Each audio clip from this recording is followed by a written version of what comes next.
আসসালামু আলাইকুম প্রিয় শিক্ষার্থীবৃন্দু। তো তোমরা যারা আমার এডুকেশন 24 চ্যানেলটি এখনও সাবস্ক্রাইব করো নাই তারা অবশ্যই সাবস্ক্রাইব করে পাশে থাকবে।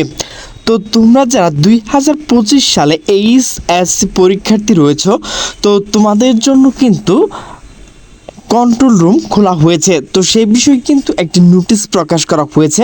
তো নোটিশে প্রকাশ করা হয়েছে দ্য ডেইলি ক্যাম্পাস। তো নোটিশে বলা হয়েছে এইচএসসি পরীক্ষা কন্ট্রোল রুম খুলেছে শিক্ষা বোর্ড।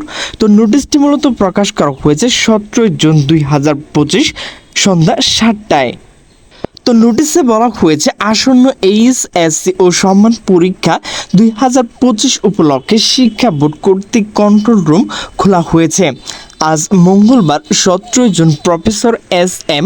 কামাল উদ্দিন হায়দার স্বাক্ষরিত এক বিজ্ঞপ্তিতে এই তথ্য জানানো হয়।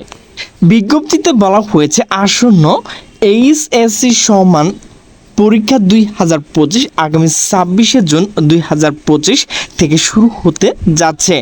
উক্ত পরীক্ষা উপলক্ষে ঢাকা শিক্ষা বোর্ড পরীক্ষা কন্ট্রোল রুম খোলা হয়েছে। কন্ট্রোল রুমে নিম্নলিখিত ফোন নম্বর, মোবাইল নম্বর ও মেল সর্বসাধারণের অবগতির জন্য বিভিন্ন সময় খবর প্রচার এবং স্কুল প্রদর্শন প্রয়োজনীয় ব্যবস্থা গ্রহণের জন্য অনুরোধ করা হলো। তো কন্ট্রোল রুমের যে নাম্বার, তো সেটি কিন্তু তোমরা এখানে দেখতেই পাচ্ছ। তো এখানে কিন্তু কন্ট্রোল রুমের ফোন নাম্বার এবং মোবাইল নাম্বার রয়েছে এবং এখানে মেল রয়েছে। তো তোমরা এই তিনটির মাধ্যমে কিন্তু সকল কিছু জানতে পারবে।